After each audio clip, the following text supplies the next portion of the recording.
panels, and I'm gonna get you panels too Hmm. for that wall that you're standing in front of. You're sitting in front of right there. Here, look at. Right. You need panels there. Hey guys, we're live. Hey chat room, how you doing? I'm trying to think if I hear me, Jess. I don't hear me. I can hear you. No, I mean like echo. Oh, that's good. All right, I'm gonna call in. What? Oh, you're gonna do Colin? Hello, kids. We're gonna start show a couple minutes. We're just waiting for Chad to reboot his router. He's having router issues because it's raining in California.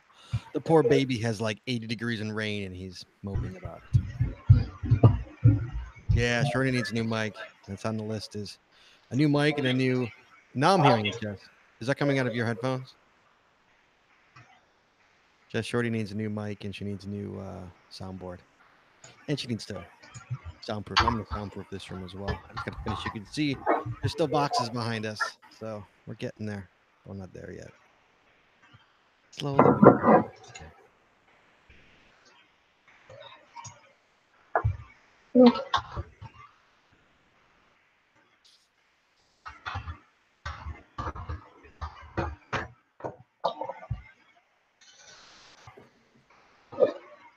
Shorty's mic does sound better on the audio, though, for the record. Comes through a lot better on the audio than it does on the video. Um,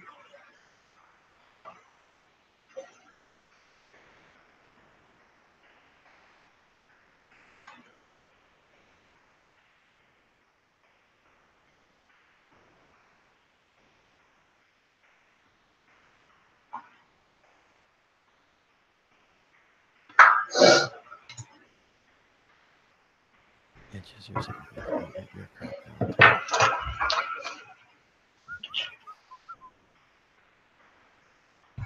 oh, Cody says hi. Oh, hi. Hi, Aaron. Okay, see if this is any better. Oh, that might be better. There you go. Hello. Yeah, the modem hasn't been rebooted in a month, so You need to do what I do, hardwire into it during the show. That's the smart thing to do. hardwire it during the show. Yeah, I put a cord in. I have a cord from my computer into. I don't use the. Yeah, I don't use the wireless. I hard code it in. I use right. Not well. It's not an issue with my router. It's an issue with the modem, Oh. cable modem.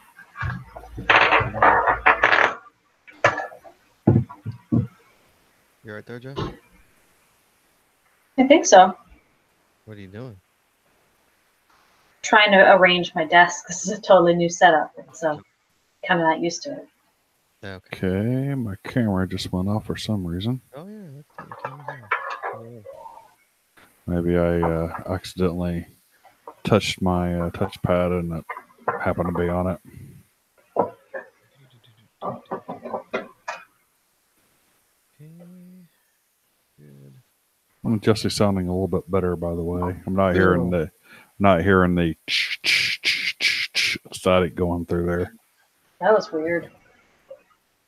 She needs a new computer. She needs a new soundboard, and she needs a new microphone. Yes, please. She needs all three of those things. Well, geocaching day is only 10 months away.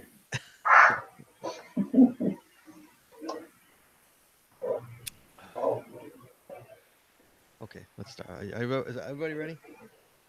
What are you doing, Jess? I found You have to speak when you do that, so you go into the main. I found a geocaching pen in my unpacking. Oh, Ooh, nice. does it work?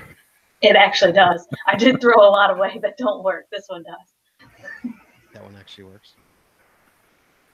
Usually when I find ones like that are giveaways, they always tend to no longer work very quickly. Yeah, they're the cheap. Yeah. This one's a nice one. All right, let's do this. You ready, guys? Yep. Okay. I'm gonna push play. All right, audio is recording. Hey, everybody in the chat room, give us a call. 808-468-7924. Geocaching hazards. Let's hear your stories about poisonous and dangerous. Everybody's got stories. I got a couple to tell tonight. I'm sure Chad does as well. So we're gonna be talking geocaching hazards tonight, guys. I want to hear your good stories. Here we go. Let's do the show. Ready, guys? Here we go. 3, 2, 1. You wanna know how to find it. Seek it out when they hide it. You know it's in the bag when it's an easy grab. Come on, take a chance now. Go, geocache, geocache. If you need help, we're right there in a flash. If you got a question, just call in and ask. Uncover the stash on the Geocaching Podcast. The Geocaching Podcast. Welcome, everybody. It is Wednesday. It is 8:30, which means that it is once again time for the Geocaching Podcast. My name's Scott Burks. We have Shorty that's mending the phones, and please welcome to my virtual left, my co-host, Daz427. Howdy, y'all. It's time to get your protection on. Get your Chad. Tonight, Not that type of protection. Tonight's episode is 5:53, recorded live on March 6th, 2019, and it is Geocaching Hazards, Poisonous and Dangerous. Phone lines are open, so give us a call at 808-468-7924. That is 808-GOT-SWAG. Chad, What's up? starting the show a little dirty, dude. What's up with that? Yeah. I'm talking gator boots, dude. And, Oh, is that what the kids are calling it these days? Gator boots? sure. Is that knocking the gator boots? Chad. Chad. It's a southern thing. So, right. So we've been like running crazy here for like 3 weeks between all the guests. We finally do not have a guest again. It is just us three, and it's nice to be able to just calm it down and relax a little bit. Not be so Yeah. crazy. We've had 3 crazy shows with amazing guests, and got really good feedback on all 3 of the episodes. But one thing we have to talk about, Chad, we have to talk about Patreon, which we've been glossing over for weeks, and I don't like that. We love our patrons. We have over 40, and they're all phenomenal. The great thing about being a patron, if you're not, is all the extra content that you get on that other side when you become a patron. We currently have 2 patron-only shows that exist on the other side, on the Inner Circle. The Out and About video series that Jesse and I do whenever we are out. We usually, if we're caching for the day, we usually take video and edit it and do a really nice little Out and About series. And we've got the monthly Friday Night Roundtable audio series, which is when a bunch of Chicago cachers get together and sit around literally my kitchen table and have a discussion about caching. Well, last month we had patrons though. Last month was a patron one because we didn't have a kitchen table last month. It was literally out. So it was out of commission. It had crap all over it. So as you see, our rooms are still boxes, and we're getting there. You're gonna be able to watch as the boxes slowly go away week by week. They tick away. So aside from those 2 shows, we also have video snippets, which is basically outtakes of videos we take, and we also have audio extra helpings. Like I said I think last week or 2 weeks ago, we have an extra 10 minutes of Brian Roth that are only for patrons. Nobody else can hear it because we did it off the air. So we got tiers, 3 tiers, a $3 tier, which gives you our undying thanks. We have a $5 sticker tier where you get a nice cool sticker of a Geocaching Podcast, and you have the $8 path tag tier where you get our exclusive path tag for the GCPC. One round of it. If we do another round of it, it's going to be a different design. So this is the first one. This is the actual colors and the whole logo. It's really nice. So you get there's so much extra you get for being a patron, and there's so much more to come, which is going to be great. We have a lot of plans. Oh, there's one right there. There's the patron. Chad's showing Path one. tag. You can't see it. If it can stay in focused. Yeah. But Chad is showing one on the on the screen. So come on in, join the Inner Circle. It's a lot of fun, guys. I promise you, it's a lot of fun on the other side. This one I just did I put a poll up today. We're going to do a patron only hangout, which a lot of podcasts do. So I did a poll today on which day is the best day, and Chad, a handful of them already did it. What do you think's the best day, Chad? I'm going to go for Tuesday. Tuesday is right. It is like killing it Tuesday. I would have never thought Tuesday. Why did you guess Tuesday? It's not Monday. It's not Friday. Weekends for caching. We can't do it Wednesday. So, it's either Tuesday or Thursday. I mean, one of those two. Tuesday is hands down winning. Hands down. By like 80% winning. So Awesome. We might have Tuesday monthly hangouts, guys. We'll see. It's going to be a lot of fun now. And we can talk about whatever you want to talk about. We can chit chat. I love chit chat. As you can imagine, I could talk all night long about anything. As Jessie nodding her head because she knows. Yes, I do. You So don't come on. talk a lot. What are you talking about? So come join the inner circle. It's patreon.com/the Geocaching Podcast. That's patreon.com/the Geocaching Podcast. All right. Tonight's show is brought to you by Cachly. Cachly is an advanced geocaching app for iOS. It features powerful online and offline features, including filtered searches, offline maps, and offline saving of caches. Cachly has hundreds of advanced features that will make your geocaching experience just that much better. Get more information at cachly.com. That's CACHLY.com. It's also sponsored by Logwork. Logwork are the creators of the fantastic logbook, made with genuine Write in the Rain paper. The logbook's designed for the micro containers of the present and future, geared towards the hider who'd rather go caching than do cache maintenance. You can find them at logwork.com, LOGWERK.com. And it's also brought to you by FDF Geocacher Magazine. FDF Geocacher is the magazine for geocachers written by geocachers with 6 issues a year. FTF offers practical advice, hints and tips, cacher bios and milestone, caching events, trail tales, and all things geo-related. Find them at ftfgeocacher.com. That's ftfgeocacher.com. Well, that was well done, dude. That was perfect. And as always, you can find all our links to all our sponsors in our show notes. And thank you to all our sponsors. You guys are amazing. We love you so much. Before we start the show, we have got some news, Chad. We got news. The news. Who wants to read it? I don't want to read it. I'll read it. So March 1st marked the start of CETO 2019 Season 1. Earn your virtual souvenir by hosting it or attending a CETO between March 1st and May 31st. Season 2 will be September 1st through November 30th. I think they expanded the windows on those things. Just a little bit. Just a little. From about a week each to a couple months. Now it's a quarter. Or a quarter, yeah. Oh. Heck, yeah, that's a lot. Yeah, they went. That's a half a year right there for to get to 3 months and 3 months, isn't it? Yeah. Yes. Yeah. How about that? We got no email, so we can move right along. Tonight's show, guys, geocaching hazards. We are talking about things that are poisonous and things that are dangerous and things that can bite you. You got a story? Give us a call, 808-GOT-SWAG, 808-468-7924 for a good story, because I've got some. We're going to start the show really simply with allergies. I know that seems, how is that a hazard? But it actually is. And Can be. the thing about allergies is to know your allergies. If you're going to go out into the woods, know your allergies, and that's for plants and insects. Mm-hmm. We've got Jessie Brown over here who has a weird allergy. Jessie, tell us about your allergy.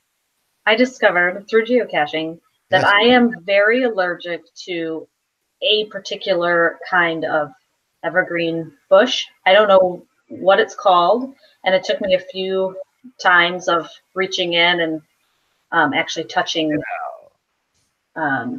to realize that I was allergic to it, and it just makes me break out and itch like so badly for like an hour, and then I'm fine. But I learned not to stick my hand into those types of evergreens, so I make Scott do it for me. I have to go ahead and reach my hand into the end. Yeah, and it's bushes and trees. You could evergreen trees too. It's pine trees do it to you too sometimes. Certain ones. Yeah, it's Certain a weird ones. allergy. Yeah, and she's getting better at noticing which one it is. She's like, I think I'm allergic to that one. Here, let me stick my hand in there and try. Yeah. I think oleanders. There's a lot of people out here that are allergic to oleanders. So it's a specific. I don't even know what that is. Yeah, it's a pretty bushy type plant that grows up to almost tree size. So it's kind of a shrub with very long, thin leaves, but it grows up to almost tree heights. So I'm not allergic to them. I had them in Texas in my yard and have them out here. But a lot of people like to put them in hides here in California in oleanders. And some people hate it because they're definitely allergic to them. So there's also allergies to bees or insects and stuff like that, which can be bad, can be dangerous. I have a story where I was night caching with a cacher. This is probably about 10 years, no, 9 years ago, not 8 years ago, 8 or 9 years ago. I'm with a cacher and we're out at night, and we are going for a series of caches that are just on the cusp of a woodsy area. So not deep in the woods, but you can still see the road, but you are a good couple 100 feet into the woods. Nothing too terrible. So we're in the woods and it's dark, obviously. We're flashlights and we're together, and I go left. We're looking for the cache. There's a big tree. I go left, he goes right. Okay. So I go left. I'm looking for it. He goes right. All of a sudden, I hear him screaming bees at the top of his lungs. Bees, bees, bees, bees, bees. Right. And so he's beelining it, no pun intended. Beelines it for out of the woods. So I run, follow him because there's bees, and he's literally stripping in the road because he has bees just in his clothes. He's stripping, taking all his clothes off. So he finally gets all the bees out, and we get back in the car. And we're driving to the next cache, laughing about it. We're both laughing. I mean, he got stung like 6 times, but we're laughing about it. And all of a sudden, he starts slurring his words. Uh-oh. And I'm like, that's a bad sign. Dude, you okay? And he just like normal, and all of a sudden he started nodding off. And I'm like, dude, you okay? Shaking him. You all right, dude? You okay? And he literally starts. He's out cold. He's passed out. It's time to make a beeline to the ER. Dude, I'm gonna dial 911 if you don't wake up now. And he didn't dial. Had to dial 911, man. Had to dial. And so I'm on the phone with the operator, with the 911 operator, and I'm like, you know what? We just got stung by bees. I'm assuming he's allergic to bees. She's like, okay. Do you have a thing? Does he have a EpiPen? I think. No, I'm like, no, I don't think so. No, he's never mentioned anything to me. She's like, okay. Can you get him out of the car? I'm like, look, I'm like 5'5". He's like 6 foot, and I'm in a Mini Cooper. There's no way I'm getting this guy out of the car. I'll kill us both if I get him out of the car. And she's like, okay, where are you? And I'm like, I had no idea. I'm like, come on, it's like 2009, 2010. You don't know where I am by this phone call. Like, I couldn't tell that. You can't tell where I am. You're 911. She's like, no, I don't know where you are. I'm like, I don't know where. So I run to the middle of the street, and I find a cross street, and I run back, run, and I tell her the cross street. She's like, okay, an ambulance will come. So an ambulance, and they give me the shock pill, the shock shot, the EpiPen. Is it whatever the one that wakes you up, And yeah, it turns out. And then he says to me, as we're in the emergency room, which we sat in for 4 hours, while he slept, and then he finally woke up. He's allergic to bees, but all it does is it makes him go to sleep. He's allergic. Okay. He goes to sleep for about 4 hours, and then he's fine. And then we walked out of the emergency room. I took him home. We walked out. He was fine. He just needed a nap. He just needed a nap, man. Well, of course, I had to sit there and almost die because I was terrified of, because I wasn't going to call his wife and tell her I killed her husband, Yeah, it would have been nice that he would have told you. It's like, okay, I'm gonna be falling asleep now. he said I got stung once. He said to me, he's like, when I was a kid at camp, I once got stung by a bee, and it hurt really bad. And then I took a nap, and then I was fine. Take a nap. That's the key. There's the word. Nap. That's the key phrase. Yeah. So for the record, from now on, he now carries an EpiPen with him when he goes outside. He has told me, yes. But so guys, you can be allergic to bees, and strange things happen. I mean, I've been stung by bees while caching and all that, so it does happen. So know your allergies is the point I'm trying to make. Please, guys, know your allergies. We are going to start with plants. We're going to start out with the granddaddy of them all, the good old poison ivy. Chad, tell us about a little poison ivy. Poison ivy. So it's basically causes a rash, an allergic reaction to the oily resin called urushiol. The oil is in the leaves, stems, roots. It's has several varieties. There's poison ivy, poison oak, poison sumac, and you can be allergic to one and not all three. I personally am very allergic to poison oak, but I can roll on poison ivy and not have any problem. Oh, you are kidding. No kidding. I found out when I came out here, and within about 6 months of geocaching out here, I got into some poison oak, and I didn't realize it at the time. And then I broke out like, oh, get out. And it was like, oh my God, what is this? And then I was going through the logs afterwards and realized that, oh, there's a bunch of poison oak around this thing. And I had been digging around, pushing small little, what looked like small trees and stuff out of the way. And meanwhile, I'm rubbing up against literally it's the stems, because the leaves weren't out at the time. The leaves had already fallen off. But the stems for the poison oak around here is kind of a reddish color. So I'm getting all that oil on me from that. And oh man, it just breaks out like hell. If you do happen to get into it, try to wash your skin right away. There are some poison ivy scrubs and stuff that are on the market. They do work wonders in getting the oil off. You probably already got enough under this subcutaneous that you're going to have a rash, but it prevents it from spreading. So even if you've try to wash it good, that oil residue is really hard to get off without using some sort of specific scrub for it. Hot water's not going to work. That kind of stuff's not going to work. It's just going to make it worse because it opens up the pores and gets that oil right down in there. Yes. I've gotten it on my fingers. I got it right here. Anybody listening at work, you can't hear, but I'm going to tell you, in between my two fingers is where I got it. Jess, you remember this? I do. It was awful. I got it here. And Chad, when I say it exploded, like it went flew, and it like exploded my hand, and I had poison ivy all over him because I popped one, and it exploded my hand. My hand was like full of poison ivy. It was like 2 weeks of just misery. I once had poison ivy on my feet because I walked through the woods in flip-flops. Yeah. And it was so bad on the top of my toes that I could actually see my heartbeat in it. It was pretty bad. Well, it was like when we talk about poison ivy, I literally walked through a field in flip-flops and shorts that was full of poison ivy to get to a cache. And I read a log afterwards of someone who had walked through it like 3 days before me, and how they were all broken out with poison ivy and stuff. I was like, really? I didn't even pay attention. How did you know? Oh my goodness.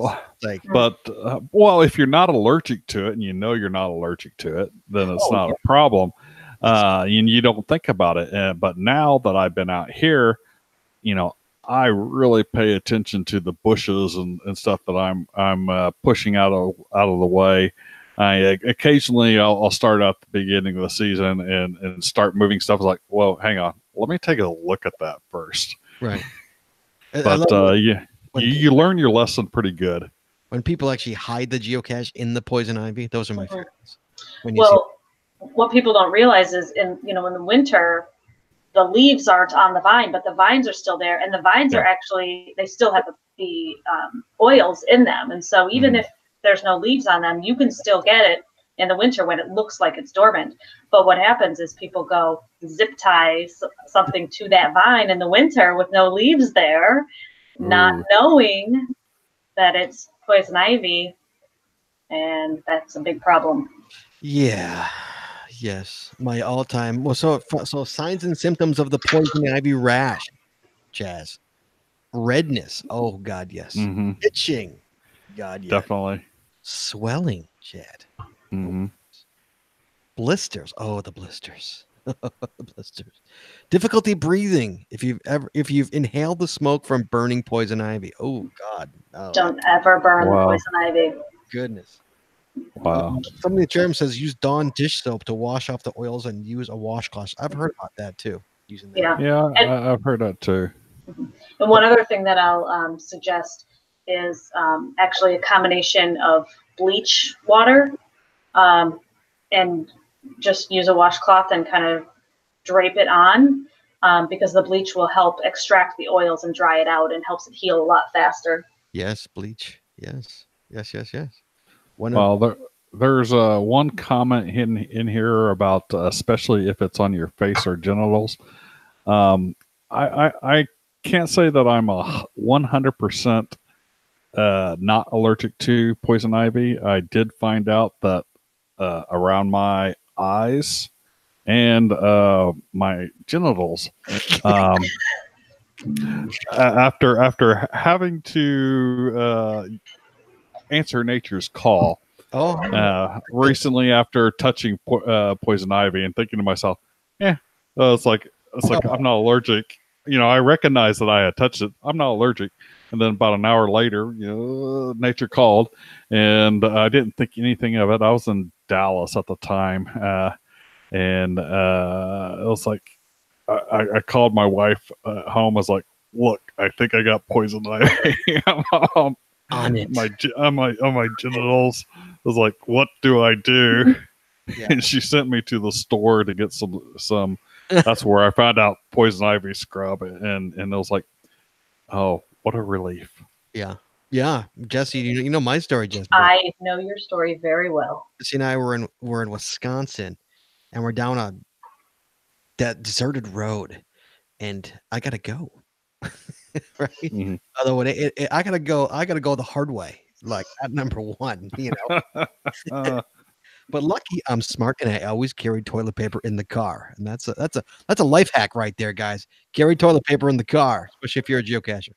So I pull over and I get into the bushes to do my deed, for lack of a term, and my do deed. And I didn't realize I'm sitting in poison ivy. Sitting in poison ivy, Chad. So when it was everywhere, Chad. It was everywhere, Chad. Jesse, was it everywhere? It was everywhere. It was, Jesse. How miserable was I those 2 weeks? Oh, you were so miserable that I was miserable. Yeah, I know a couple lady cachers in this area who got it from poison oak that same way. Really? Yeah, it's like never again. Wow. Yeah, I mean, it was, the problem was that like I don't know. I think I got it on a little bit, and then it started, and then I didn't even think about it, and then it didn't itch till I got home, and then I scratched. You know what I mean? And it just spreads it and we got everywhere. Got home late, and I totally was a gross person, and I didn't shower till the next morning. The problem is that like I was scratching all night, and just and moving it around and spreading it out and spreading the seed, and oh man, it was just a nightmare. I woke up and it was just a nightmare down there, and a total nightmare. And Jesse, who was the cashier? I want to give her props. Do you remember who gave us the spray? Totally helped. McSuds. McSuds, yes. Thank you. Yes, McSuds. She because I think I told the story on this podcast years ago. Mm-hmm. And she got a hold of me and said, "Hey, I got this." She sells all these kind of lotions and ointments and stuff. And her website is McSudsBody, MacSudsBody.com. McSudsBody.com, man. She sent me some stuff and it worked wonders. Mm-hmm. So kudos to her, but that was miserable. But yeah, guys, poison ivy blows, especially when it's down there. It's not fun at all. This is another one: wood nettle and stinging nettles. Chad, do you have stinging nettles out there, man? I'm sure we got it out here. We had it in Texas, but where I've personally ran into them twice is in Seattle. So the first time in Seattle was it was awful because it was about 2 hours before a flight, Oh, and but the second time I actually learned. I was having a discussion. It was probably my third geocaching trip to Seattle. I was having a discussion with a local cacher there, and I learned about Nature's Remedy. So we'll get to that. okay. Get back to that in a bit. But yeah, so if you don't know what stinging nettles are, they're little plants. I don't know. You wanna hit this? Stinging or wood nettle plants feature triangular or heart-shaped leaves that crease in size as they go up the slender stem. Blah. The leaves are 1 to 6 centimeters long and 1 to 4 centimeters wide with linear bumps, and the plant typically is 3 feet to 6 feet and a half, 3 to 6.5 feet tall. These things, I couldn't even pick one out in a group. Jesse, do you know what one looks like? I don't think I could identify it visually, but I sure know what it feels like. It's as soon as I get one, I know. I'm like, I got Right. it. And the worst is when it's on your hands, man. That hurts the Yeah, I learned very quickly what it looked like after we started going. We had to get to the cache, of course, and we were just hitting nettle patch after nettle patch after nettle patch. We didn't have a trail to follow. We were completely off trail, and oh my God, our legs were like on fire. Yeah. And we Googled how to take care of it. There's some things, everything from using tape to pull out the stems to using Benadryl to what was the other? There's a third thing on there that we were reading about. So we went to the Rite Aid store that was nearby, and we bought some of the medical tape, and we're using the medical tape to pull most of it out. That helps some. We use some Benadryl spray directly on it, and that helps some. But it still had this like almost buzzing. It's kind of weird to say it, but almost buzzing, stinging feel on the legs. It's like this vibration. You kind of like it's got a weird. It doesn't burn, and it's got a weird sensation when it hits you. When you're, it's like you just want to keep doing this, or like I can't even explain it. Right. It sucks. You know immediately when it happens though, and it totally sucks. Right. Like you said, creating a paste of water and baking soda can alleviate the itching. Using tape to pull out the microscopic stingers helps too. Duct tape is more than camouflage, kids. Yeah. Nature's Remedy, Chad. Nature's Remedy. What is Nature's Remedy? Ferns. So ferns have this chemical on it called sori, SORI, and so the backside of the ferns. If you take ferns from the same area where the nettles are, and rub the backside of the fern on the area where the nettles hit you, it gets rid of it. The stinging, the buzzing, everything, it's gone. And you have personally done this. I have done this. Yes, we got into this was August 2017. Is that when Abe Cash came back? August 2017. Yes. Yeah. Okay. So yeah, out there on the trail, got into some nettles, and just the day before at an event, talking to someone about it, who had told me. I can't remember the cacher's name, but I did give a shout out in the log to her afterwards. But told me about it, and said, "Well, let's try this out." And we went over, found some ferns, and took it, pulled piece off, and rubbed it on there, and man, just like that, the stinging's gone. I mean, you had a little tiny bit, but it was far superior than using tape and Benadryl spray and all the other stuff. You gotta love Nature's Remedy. That's always amazing. Although that being said, Jesse, how often do we see ferns in the woods? I was going to say that you can find ferns nearby. It's unusual for there to be ferns around here. Yeah, remember we were in Wisconsin that one time and there was a crap ton of ferns and we're like, this is so weird. Yeah.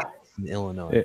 And maybe it's the nature of the environment where the stinging nettles are there in the Washington State. You have those ferns locally, but like I said, I haven't gotten into bad stinging nettles anywhere else, and I managed to do it twice between 3 trips to Seattle. I mean, I do it once a year. Usually it's once. I mean, I'll hit one. Jesse once got it. Remember, Jesse, you once got it on your foot, and you were like, "Oh man, you were miserable on your foot." Yep. Or your ankle. It was your foot or your ankle or something like that, and you were miserable. I usually get it on my hand. That's right. I usually like. Right, because you scrape against it on your hand. Immediately, I'm like, I got it. Mm-hmm. Next up, oh Jesse, you're gonna love this one. The giant hogweed. This lovely invasive plant is like taking over the Midwest. This Chad, have you come in contact? I hope you haven't. I haven't come in contact with it. I know some people from the Pennsylvania area and stuff who have gone out and literally, I mean, they literally have parties to go out and take this stuff out. I mean, they'll go hunt it down and literally remove it from the environment. How? Yeah, because you can't touch it. You can't touch it. Well, they get suited up. Wow. Oh wow. I know somebody who actually touched it by accident and actually has a burn mark on their hand. Mm-hmm. Yeah, right. It will leave scars. They scarred them. Yeah, it's nasty, man.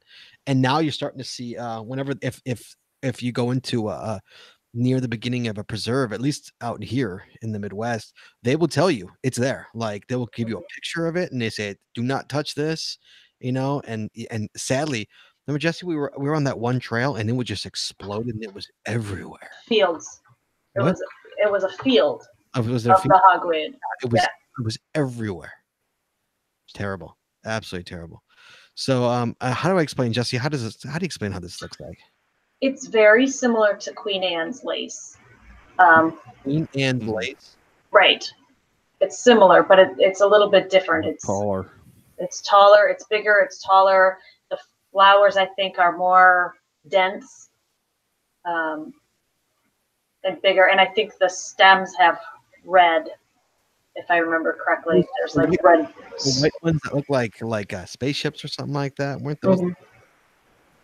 The flower? I think it was the flower, wasn't it? Let's see if I can share a picture. I mean, it's just everywhere. I don't know how. It's amazing how that stuff spreads like that. It's amazing. Chad, sharing. Hi. Hi. Trying to get it over here. We see some guy. Oh man, nice picture, dude. Yeah. So for those that are watching the video, you can see the picture, but wow. Look at that. Yeah. Okay. That's a prime example of it right there. Sorry if you're listening at work, I apologize. But if you're watching, you actually see a picture of the giant hog. Oh God, those nasty things. Yeah, look how tall that is too. Yep. Yeah. Nasty stuff, man. Stay away from it. Do not. If you have any doubt, stay away from it because trust me, it will scar you. It will legit scar you. You want no part of that. Let's move on, Chad. You ready to move on? Sure. The poisonous spiders, Chad. Oh yeah, know about those. You know about poisonous spiders? Just a few. How many poisonous spiders do you think exist in Illinois? In Illinois? Okay. Probably just the brown recluse. There's 2. There's a brown recluse and a northern black widow. I didn't know there was widows in Illinois. I had no idea. So I knew there were brown recluses there. My uncle has been bitten twice by them in Indiana. He lives on the western part of Indiana, so close to Illinois. And what happened to him? Oh, the second time he had fallen asleep, and when he woke up, he had a very large patch of his arm that was discolored, and they had to. He went to the ER, and they had to literally remove the skin from a very large section of his arm. Wait, what? Did you say skin? Removing skin, a section of his arm? Yes, it will. It will literally kill the epidermis. So your skin over time.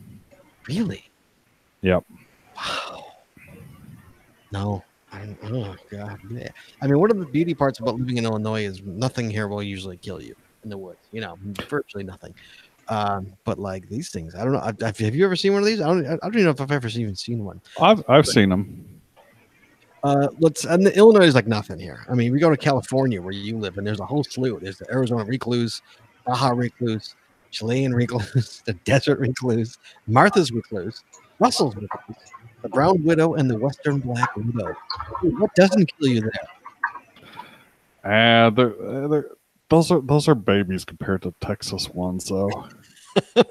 Let's go to Texas here. Oh, here we go. The Apache recluse, the Arizona recluse, Big Bend recluse, brown widow, Mediterranean recluse, brown widow, northern black widow, southern black widow, Texas recluse, and the western black widow. You got black widows up the wazoo. Yes, definitely. Dude, how is anybody left alive over there? Well, most people stay out of the woods. Just crazy ass geocachers go into the woods. Don't these like wind up in your house and crap? Don't these guys like in your house? They do. You know, I've seen them outside my house when I'm living in Texas. But you know, as they typically are not like going out to bite you. It's like you have to like reach your hand into somewhere where you're not looking for them typically to bite you. I mean, I have been bitten by spiders twice in my life. And once was actually in Brazil. But I knew the three major spider types groups that are in Brazil because I looked it up ahead of time. They had the recluses, they had the widows, and they had a what was it? Was it a banana spider? A banana spider? I think it was a Brazilian spiders. I think, yeah. Yeah, a wandering spider. That's what it's called. You know, I had looked it up ahead of time, and when I got bit, it was like, you know, I look at it, I see the spider, and you know, mentally register what it looked like, and it's like not a recluse, not a widow, and I'm pretty damn sure it's not the wandering spider. Okay, I'm probably gonna live. And then I took a picture of the bite mark to make sure, and the swelling, to make sure that it wasn't getting any worse. And then my ass headed back towards the car. So were you hoping that it was a radioactive spider? I don't really have a Spider-Man I don't think you desire. You wouldn't look very good in spandex either. No. Yeah, no. That's why I won't go on Big Brother. So I'd wind up in the unitard. Wait, so you legit saw this spider bite you? You looked down, saw a spider. You look cute, a spider, and then he went. Rah! No, I felt the spider bite me. Okay. I looked down. Huh? This guy. It was probably. The legs were probably, if you took the legs, they were probably a good 2 inches in diameter. What? And you know, it had probably a 3/4 inch length abdomen. So it was a big ass spider. Did it freak when you? Okay, so you felt it. Where did it bite you? It bit me on my hand, in this part of my hand. You do not feel a freaking 2-inch spider on your hand, dude. It bit me after I reached up into the tree, pushing limbs away, looking for the cache. Blah. Okay. It freaked me out. How much panic set in? How much panic set in? It was. I guarantee you, the adrenaline level was extremely high. But then I was, and I shook my hand, but I like I said, I registered what it looked like beforehand, and I couldn't find it afterwards to be sure. But then I, mentally started going through, okay, what can kill me? Right. Da da da da da. And you're in. I'm pretty sure it's not one of those. Yeah, you're dead. Okay, I'm pretty sure I'm good, but like I said, I stay calm under pressure, right. and so I took a picture. Wanted to make sure that the bite isn't getting any worse, but I also started heading out and heading back towards the car. And then after about 20 minutes of hiking back towards the car, I compared the image to the picture, and it hadn't gotten any worse, and the stinging feel was improving. And so I was like, okay, I'm pretty sure I'm good. I would have needed more than that. I would have been to a hospital or the internet to look it up and triple check. That's great. But it is something that you're like, holy shit, I'm in a foreign country. I don't speak the language. and yeah, it does freak you out. Oh yeah. Moving on, guys. All right, guys, just so you know, in the show notes, I will have links to all these websites that you can see the poisonous spiders in your state and everything else we're going to talk about. Jesse, you have another plant to talk about? Yeah, we forgot a couple of poisonous plants around here in the Midwest. We have wild parsnip also, which is, again, sort of looks like Queen Anne's lace, but it's yellow. It has small, large flowers, but each flower is made up of small individual dots. So you look at it and you definitely know it's wild parsnip. It's very easily identifiable, but it also causes burns and blisters, and it is quite painful. And the other one is poison hemlock, and that is one that is very similar to the giant hogweed, but it's not quite as large. It's often found along the sides of roads in the ditches, and people think that it's Queen Anne's lace and go right through it. So if you think it's Queen Anne's lace, just leave it alone. Yeah. I think about when I was a kid, my grandparents lived in West Virginia, and I spent a lot of time out in the country, walking down the old country roads, picking the Queen Anne's lace. Yeah, I'm lucky that was really Queen Anne's lace, and that could have been fatal. Yeah. Yeah. Wow. Although maybe it didn't exist back then. That was a long time ago. Are you calling me old? No, not at all. This was shocking. This next one was shocking for me. Scorpions, Jesse Brown. Yes. Mm-hmm. Yes. Scorpions. Illinois. You think there's no scorpions in Illinois? Oh, we have scorpions. Yes, there is. the striped back scorpion is in Illinois. The only one. Just one. We got it. Chad, California. How many think you got? I know we got at least two. You got one. That's one. Just one? It's a little state. Yeah. The Arizona bark scorpion in California. I thought we had two. Okay. Poisonous. Only poisonous. Well, only poisonous. Okay. So I know they're not extremely common around where I live, but they do exist. They are ridiculously uncommon where I live. I would be shocked if I found a scorpion in Illinois. Absolutely shocked. Let's put it this way. I don't look in my shoes before I put them on.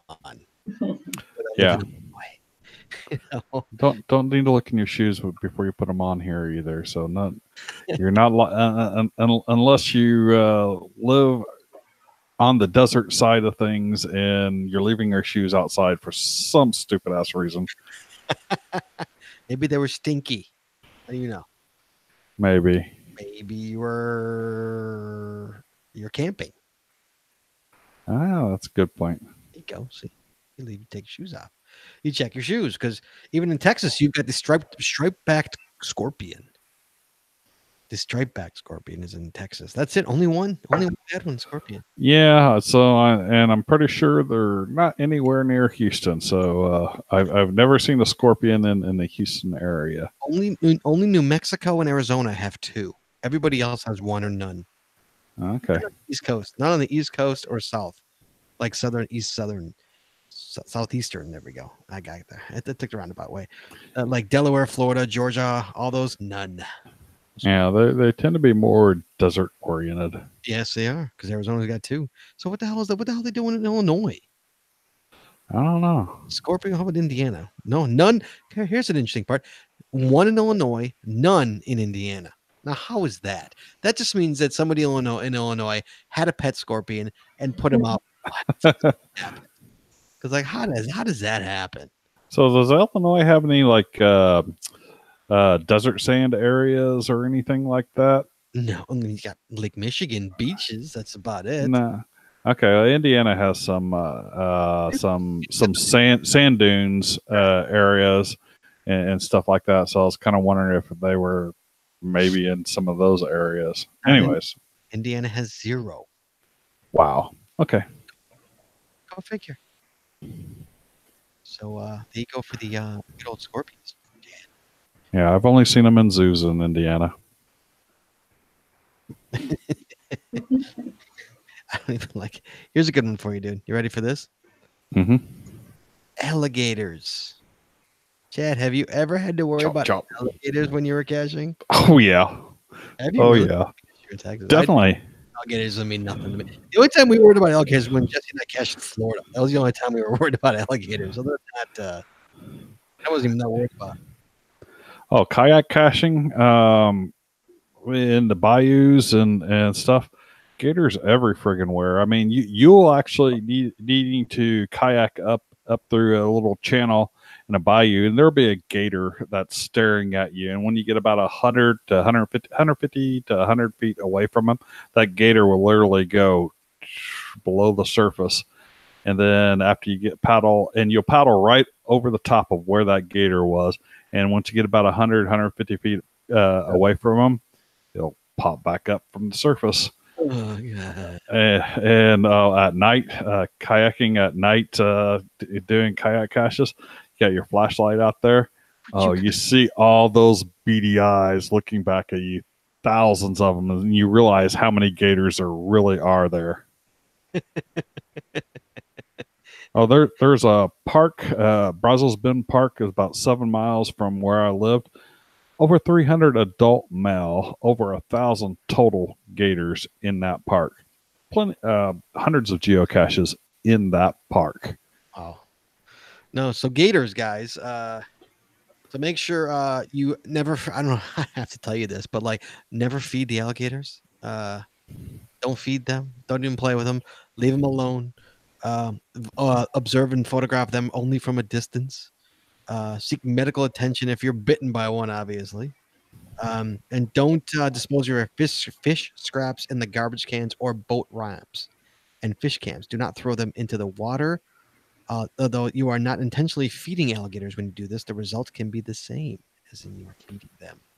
You don't want to keep your dogs on leashes. And there's really a sign in Brazos Bend Park that says keep your dogs on leashes, and in parentheses, don't feed the gators. Yeah, dogs and cats are similar in size to the natural prey of alligators. Don't allow your pets to swim, exercise, or drink in the near waters that may contain alligators. Oh Lord, I'm so glad I don't live in Florida. About once a year, the neighborhood I lived in, there would be a gator that came out of the Brazos River and up into the neighborhood, and it'd have to be either collected or shot. Alligators always amaze me because, like, I mean, those are the only. Think of how many I guess reptiles that are left. I mean, those things directly to the dinosaurs. Those things. Mm-hmm. Those things have not. I don't think they've evolved in millions of years. I think they're probably the exact same. You know, Probably pretty close. yeah, it's pretty amazing. Oh, Chad. Now to my favorite, the snake. The snake. The snake. Chad, the snake. How many snakes you got in California? Only one poisonous one. The Western Diamondback. I think you're wrong. You've got the Colorado Desert Sidewinder, the Great Basin rattlesnake, the Mojave Desert Sidewinder, Mojave rattlesnake, Northern Pacific rattlesnake, Panamint speckled rattlesnake, all these rattlesnakes. Southern Pacific rattlesnake, Western rattlesnake. They're all variants of the Western Diamondback. So Jesse, we got copperheads in Illinois. I never knew we had copperheads. No response to that, Jesse Brown? You cut out for a minute. We have copperheads here in the States, and we have rattlesnakes here in the States. In Illinois? Yeah. Yeah, that I did know. You did know? You know, it's funny, about 8 years ago, somebody found a rattlesnake in one of the preserves around here. Not far from us, Jess. And it legit made the news. It made the news because, like, who sees a rattlesnake? You never see rattlesnakes, right? You never have to worry about rattlesnakes where I live, you know. But somebody had a rattlesnake, so you got to be careful, guys. You poke it with a stick, as our dear friend Andy used to say. Poke it with a stick. Yeah. Because oh Lord, you don't want to get bit by a rattlesnake in the middle of the woods. That's bad. No. Hey, Chad. Man. Texas though. Texas, tons of poisonous snakes. Again, how are people still living in Texas? How is everybody not dead in Texas? I don't know. Like, how? Yeah, if you're geocaching in Texas and you got a palmetto, you're hunting for a cache in palmettos, use a freaking stick to lift the leaves. Otherwise, you will eventually get bit by a cottonmouth. Lord, Chad, what about? Don't you have a story? Don't you have your story? Which one? Did you see a snake once? Oh, I've seen many a snake. Well, this year or last year in California here, I was looking for a cache down by some.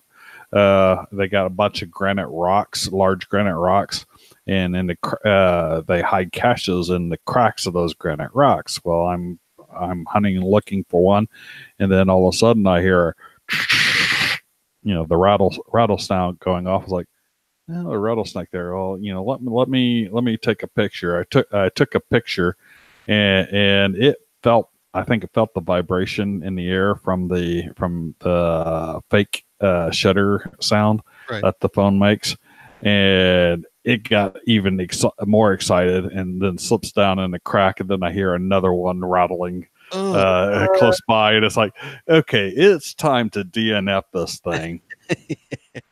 But in Texas, I was leading a group. I was in the lead of a group of about 20 cachers working on a GeoArt, and in a park, and all of a sudden I see a cottonmouth that is sitting there. And cottonmouths, they don't move. Okay, they coil up, and usually snakes, when they hear sounds and stuff, they'll move off. But cottonmouths, they hold their ground, and it's like, whoa, stop, hold it. Snake, I had to go to snake before everyone actually shut up and stopped moving behind me. And I was like, okay, we got a cottonmouth here. We're going to detour around. Around that bad boy. Then on another one, I was crossing way too many encounters. I would give the game up if I had this many snake encounters.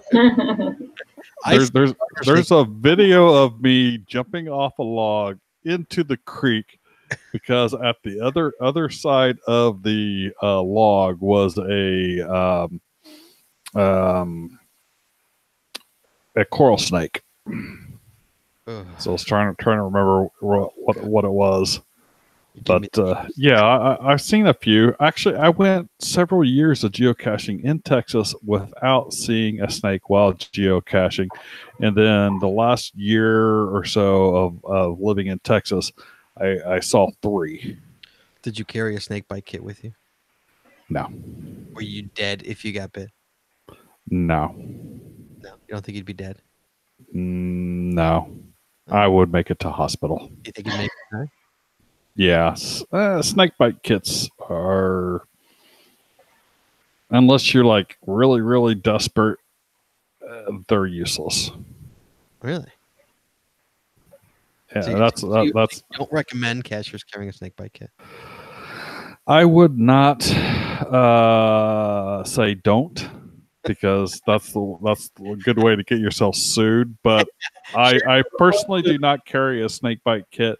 I will say, do not attempt to suck the poison out of a snake bite. That is the worst thing you can do. It's not a Western movie, folks. Right? Hey, Chaz. Mm-hmm. Have you ever come across a bear while caching? No, I haven't. A bear, Chad. I have not seen a bear in the wild. You're walking down the path. You got your GPS in your hand. You look up, and there's a black bear. There's plenty around here, but You do when you look up and you see a black bear. you make sure you're faster than the person beside you. Make sure No, seriously, if it hasn't spotted you, slowly back away.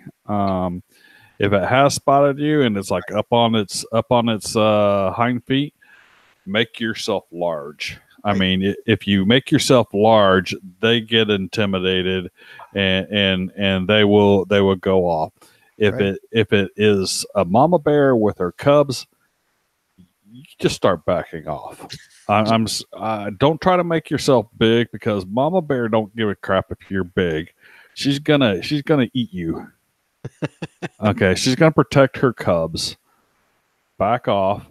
Let them be. Yep. Here, this paragraph. Act aggressively. Look it straight in the eyes and let it know you will fight if attacked. Shout. Make yourself look as big as possible. What does that say? Stamp your feet and take a step or two toward the bear. I'm not taking a step towards the bear. Threaten the bear with whatever is handy, a stick, a pole, a bear spray. The more the bear persists, the more aggressive your response should be. I don't know. I think I just turn and run. I can't imagine. Jesse, you see a bear, what do you do? Pee my pants. Well, that's a given. Well, that's Peeing your pants is a given. Yes. I honestly don't even know. I mean, that's not anything, thankfully, that we have to worry about around here. But I know, obviously, other parts of the country, they certainly do, and I've heard all kinds of stories. Oh yes. I mean, there's also cougars and mountain lions and stuff like that. Oh sure. Aren't even on our list here. I see Chad's adding it to the list, but the old Razorback pigs, those guys too. Yeah, those. Yeah. So in Texas, we and I've seen them. You got wild hogs, Razorbacks that will, if you get too close, they can tear you up. They can literally. They got tusks, and they know how to go for the femoral artery there, and they take out your femoral artery, you're dead. Wow, that's amazing. There's you hear about mountain lion attacks here occasionally. I got friends who have taken pictures of mountain lions when they been out caching. I haven't seen one personally, but they're definitely around. I mean, every once in a while, you'll see a coyote carcass or something. It's a mountain lion that got it. Wow. And then we go to the little bees and wasps, which are just as bad, as you could say. I had a friend who fell asleep because he got stung by a bee. But you got the bees and the wasps and the bees, man. Those are around here, and those are the hazards of urban geocaching. Yeah, that's well, it's not. It's poisonous, I guess. I would say to anybody who's allergic to them, that they're not good. Yeah, around here, there's a lot of beehives that are stuck in the easement areas by businesses. A lot of businesses, the parking lots out here, they got a bunch of rocks and stuff that go down into an easement, and people will put their beehives behind the trees and stuff when they're not taking them out to pollinate orchards and stuff. So there's lots of beehives around here that, you know, you're finding a cache that's hidden in that tree and by the parking lot. And holy cow, there's a beehive over here. So really quickly, one last thing, then we're going to go. We're going to hightail out of here. GSM X2 says there have been 16 verified mountain lion attacks on humans in California since 1890. Only 16. And 6 of them were fatal. That's pretty good odds.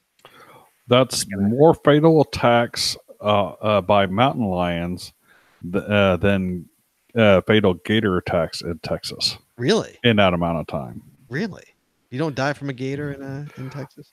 I think so. About 3 or 4 years ago, an idiot did hold my beer and went to go wrestle a gator, and that idiot got killed. Right. Before that, it had been something like 60 or 70 years. I can't remember exactly the details, but it had been a long time since someone had been killed by a gator in Texas. And it's like, yeah, they'll attack you, right? But actually, you know, barrel rolling you to death and stuff. Right. You're not food for them. You're too big to be food for them. If you're a nuisance, they will bite you. Right. And you're going to have a nice infection. You could even lose a limb, but you're not likely to be killed. Yeah. Oh, all right, Chad, good conversation, my friend. Hopefully we helped somebody out there. Jesse Brown, always a pleasure. Next week's show, guys. Next week's show is going to be on something I read from the GC blog a couple weeks ago. I've been sitting on it because we've had other shows, but I think it would spur a really good discussion, especially with everybody, especially with the listeners too. I urge you guys to call in and add to this list that we're going to talk about, which is the 10 mistakes to avoid while geocaching. Obviously, we all make a ton of mistakes while we cache, especially if you're a newbie or new. So next week, we're going to talk about the GC blogs, 10 mistakes to avoid while geocaching. We can add to it. I'd love to hear the to have people call in and add to it as well, because we all make mistakes. And obviously, there's a lot more mistakes than just the 10 that are on this list. So that's going to be next week's show. Again, Chad, thank you so much. Jesse, thank you so much. And let's close the show. Thank you guys for listening and or watching. So let's go. Please join us again next week as take your calls live every Wednesday night at 9:30 Eastern, 8:30 Central, right here at the geocachingpodcast.com/live. The archived video versions of our podcasts are available on our website or on our YouTube channel, and the audio versions are available on most of your favorite podcasters. If you like our show, please head on over to iTunes and rate, review, and subscribe. We'd really appreciate it, and it really helps the show when you do. If you prefer to watch the show, please subscribe to the show on YouTube, and don't forget to click the little bell to get notified when we go live. Be sure to like us on Facebook, follow us on Twitter for updates on upcoming shows and general geocaching information. And hey, if you haven't already, please consider becoming a patron of our show. With tiers starting as low as $3, you'll get a ton of additional information, extra videos, extra audio, only available to our patron members. Please head on over to patreon.com today and subscribe. That's patreon.com/The Geocaching Podcast. But thanks once again to our sponsors, Cachly, Logwork, and FTF Geocacher Magazine. And that's all we got this week, guys. So we'll see you next week, talking geocaching, taking your phone calls. And in the meantime, be good, be safe, hug your loved ones, and we will talk to you guys next week.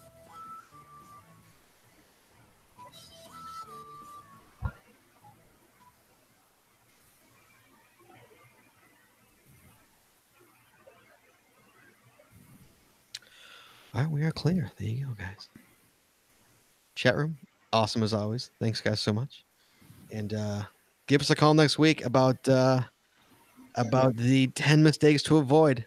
Mistakes to avoid. You know, we all make mistakes. I want to hear your mistakes. Everybody makes mistakes when caching. That's how we learn. So, guys, we will talk to you next week. Thanks so much for watching, and we will see you guys next week. Be good.